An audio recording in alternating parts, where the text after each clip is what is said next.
No criminal charges for the driver who hit and killed a Colerain police officer. You will remember that Dale Woods was hit while working a separate crash scene along Colerain Avenue last month. Today, Hamilton County Prosecutor Joe Deters said the evidence just wasn't enough to win at trial. I don't want any of our assistants returning indictments that they don't think they can win. And we did not reach that threshold in this case. Now, first and foremost, Deters says Dale Woods' family understands that they can't bring charges at this time, and the chief today had this to say. It was very clear that this was the right decision, and I feel the investigation honored Dale, and his family was very grateful for everyone's work on this.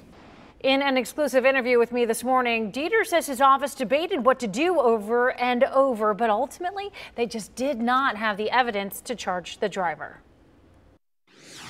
It seems to me you've probably run this through your brain 100 times because this is an officer who's dead.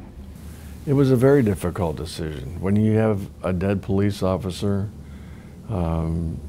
especially someone as respected as Dale was, you want to make sure you do everything you can to get to the truth. And the truth of it is this: we don't have enough evidence that we believe we would win at trial. That's the truth. We did a recreation of the entire thing, and including bringing in a fire truck to pump water because it was misting that night, the rain.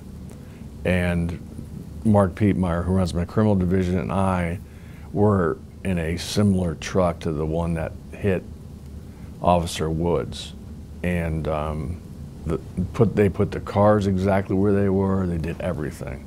And, you know, it was difficult to see. It was just hard to see. Did Officer Woods step into traffic? Quite possibly. He was picking up cones from the accident scene, and he may have stepped back. There was a question about the vest. Was he wearing a vest, reflective vest? He was wearing a vest. He was? Yes, he was. It's at the coroner's office. He was wearing a vest. He was. And you know, sometimes, and I'm not saying it's totally over, but sometimes accidents just happen. Sometimes it can just happen. Well, the driver of that truck did make a statement. It was sent out by his attorney this afternoon. Here is just a portion of it. Quote, "I pray for Officer Dale Woods' family every day so they can find peace. I want his family to know I share their pain as well."